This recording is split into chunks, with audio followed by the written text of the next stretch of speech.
வணக்கம். தாய்நாடு செய்திகளுடன் நான் நிரோஷன். நேற்றைய தினம் நாடாளுமன்றத்தில் நடைபெற்ற எதிர்க்கட்சித் தலைவர்களின் அவசர கூட்டத்திற்கு தமிழ் நாடாளுமன்ற உறுப்பினர்கள் யாருமே கலந்து கொள்ளவில்லை என்று குறிப்பிடும் அர்ஜுனா எம்பி, தமிழ் மக்கள் சார்பில் தன்னை தவிர தமிழ் நாடாளுமன்ற உறுப்பினருக்கும் இப்படியான ஒரு அவசர கூட்டத்தில் கலந்து கொள்ள வேண்டும் என்ற நினைப்பே வரவில்லை என்றார். முஸ்லிம் மக்கள் சார்பாக நிசாம் காரியப்பர் கலந்து கொண்ட அதே நேரம் பொதுஜன பெரமுன சார்பில் ஜிஎல் பீரிஸ் கலந்து கொண்டார். சஜித் பிரேமதாசவின் கட்சியில் இருந்து முஜிபுர் ரஹ்மான் உட்பட அதிகளவானோரும் வேறு பல கட்சிகளில் இருந்தும் அதிகளவானோர் கலந்து கொண்டிருந்தார்கள்.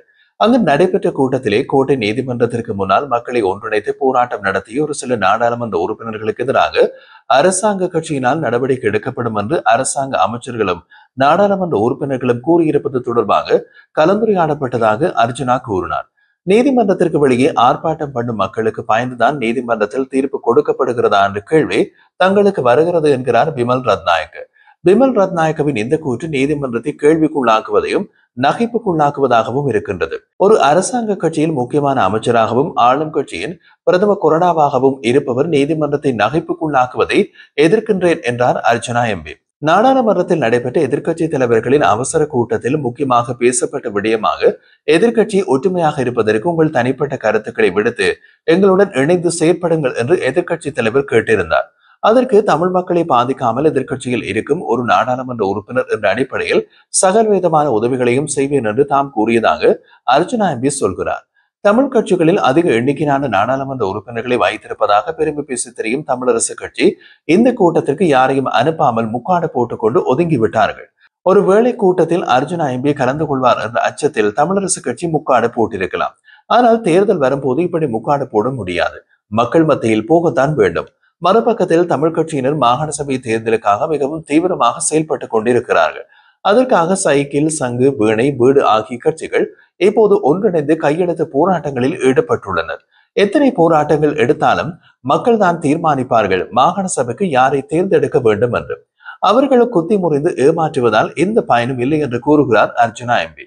தமிழ் மக்களின் ஏக பிரதிநிதிகள் தேசியத்தை பற்றி நாங்கள் தான் கதைக்கின்றோம், மற்றவர்கள் அதற்கு முக்கியத்துவம் கொடுக்கவில்லை என்று கூறும் சைக்கிள், சங்கு, வீணை, வீடு ஆகிய கட்சிகள் இப்பொழுது ஒன்றாக சேர்ந்து நிற்பது தேர்தலுக்குரிய நாடகங்கள் என்கின்றார் அர்ஜுனா.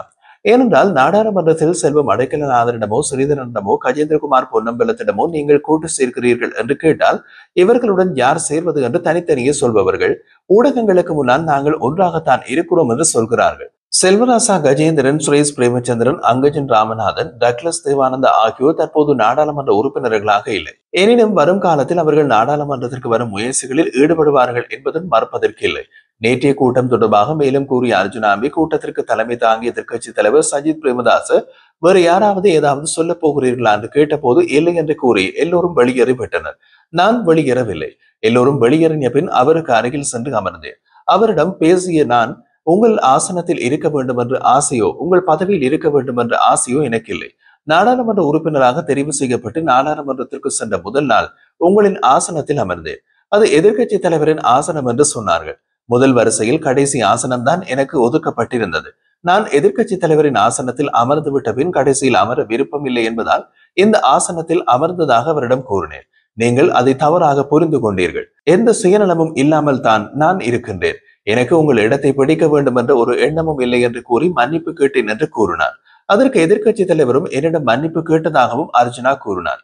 நடைபெற்ற ஜனாதிபதி தேர்தல் காலத்தில் எதிர்க்கட்சி தலைவருக்கு உதவி புரிய கிண்ணியாவரை வந்து சந்திக்க தேடியதாகவும் நீங்கள் சந்தர்ப்ப சூழ்நிலைகளால் அதை தவறவிட்டதாகவும் அர்ஜுனா கூறிய போது எதிர்க்கட்சி தலைவரும் அதை ஏற்றுக்கொண்டார்.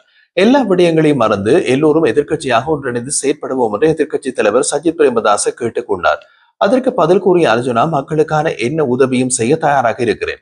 தேசிய மக்கள் சக்தி உறுப்பினர்களான இளங்குமரன், ரஜீவன் உட்பட யாராக இருந்தாலும் என்னிடம் மக்களுக்கான உதவி கேட்டால் இல்லை என்று மறக்காமல் செய்வேன் என்றும் கூறினார்.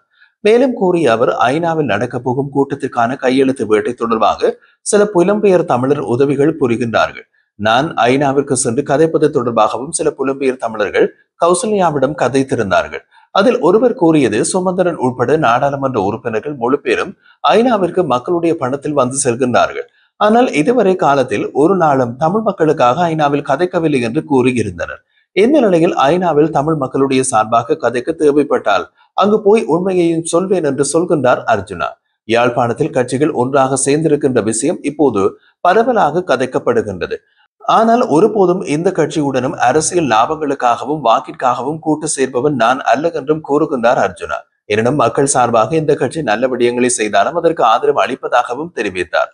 மன்னாரில் இருந்து ஒரு சில கால்பந்து வீரர்கள் உதவி கேட்டிருந்தார்கள். அதற்கும் பாடசாலை மாணவர்கள் நாடாளுமன்றம் கூட்டி சென்று காட்டுவதற்கான வேலைகளையும் செய்வதாக கூறிய அர்ஜுனா அதற்கு புலம்பெயர் தமிழர்களிடம் பண உதவி கேட்டதாகவும் கூறியிருந்தார். புலம்பெயர் தமிழரிடம் பண உதவி கிடைத்தால் பாடசாலை மாணவர்களை நாடாளுமன்றம் கூட்டி சென்று காட்டுவதாகவும் அவர் குறிப்பிட்டிருந்தார். இந்த காலத்தில் நடைபெறும் அரசியல் தொடர்பாக மக்கள் விழிப்புடன் இருக்க வேண்டும்.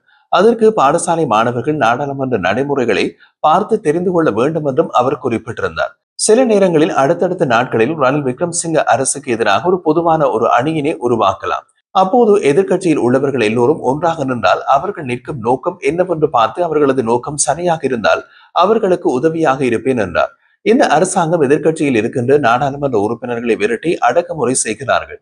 அதற்கு எதிராக எதிர்கட்சிகள் எல்லாம் ஒன்றாக சேரும் போது நாடாளுமன்ற உறுப்பினராகவும் எதிர்கட்சியில் இருக்கின்ற கட்சி தலைவர் என்ற அடிப்படையிலும் அவர்களுக்கு எனது முழு ஆதரவும் கொடுப்பேன்.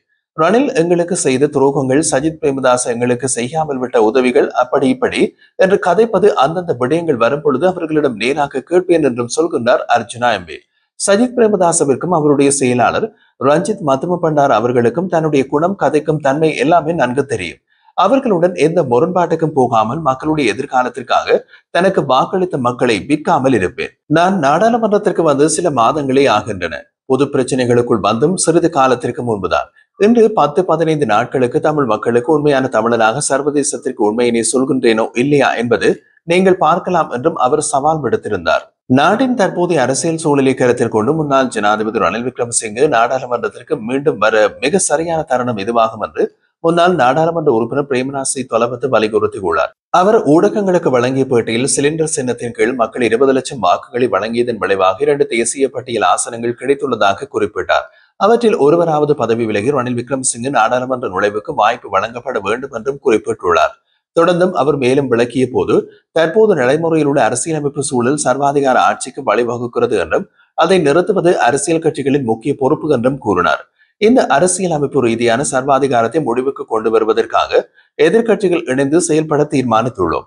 பிரிந்து சென்ற கட்சிகள் மீண்டும் ஒன்றிணைவதற்கான வாய்ப்பு கிடைத்துள்ளது என்று அவர் வலியுறுத்தி இருந்தார்.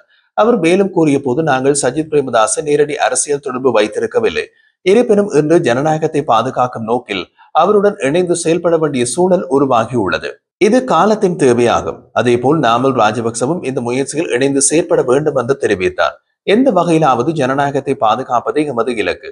இதற்காக ஐக்கிய தேசிய கட்சிக்கும் ஐக்கிய மக்கள் சக்திக்கும் ஒன்றிணைய முடியும். கொள்கை ரீதியில் அது சிரமமானதாக இருந்தாலும் காலத்தின் அவசியம் காரணமாக அதனை செய்ய வேண்டியுள்ளது தவிர்க்க முடியாத ஒன்றாகியுள்ளது என்றும் பிரேமநாசி தொலபத்து தெரிவித்தார்.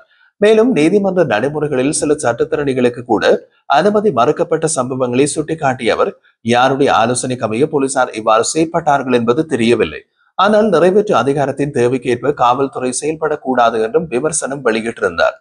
பிரேமநாசி தொலபத்து தனது உரையை தொடர்ந்த போது தற்போதைய அரசாங்கம் சர்வாதிகார ஆட்சியினை நோக்கி நகர்ந்து கொண்டிருப்பதாகவும் அதனை எதிர்கொள்வது அனைத்து கட்சிகளின் பொறுப்பாகும் என்றும் கூறியிருந்தார். மக்கள் மீது நடத்தப்படும் அடக்குமுறைகளுக்கு எதிராக நிச்சயமாக குரல் கொடுப்போம். ஜனநாயகவாதியான ரணில் விக்ரமசிங்கே நாடாளுமன்றத்திற்கு செல்ல வேண்டிய தகுந்த சந்தர்ப்பம் இதுதான். சிலிண்டருக்கான தேசிய பட்டியல் நாடாளுமன்றம் சென்ற இருவரில் ஒருவர் பதவி விலகி ரணிலுக்கு வாய்ப்பு வழங்கப்பட வேண்டும். ரணில், சஜித், நாமல் ஆகியோர் இணைந்து இந்த சர்வாதிகார அரசாங்கத்திற்கு எதிராக செயல்பட வேண்டும் என்றும் அவர் வலியுறுத்தி இருந்தார். இந்த கருத்துக்களின் மூலம் பிரேமநாசி தொலபத்து நாட்டின் ஜனநாயகத்தை பாதுகாப்பதற்காக அரசியல் வேறுபாடுகளை தாண்டி முக்கிய தலைவர்கள் ஒன்றிணைய வேண்டிய அவசியத்தை சுட்டிக்காட்டியுள்ளார்.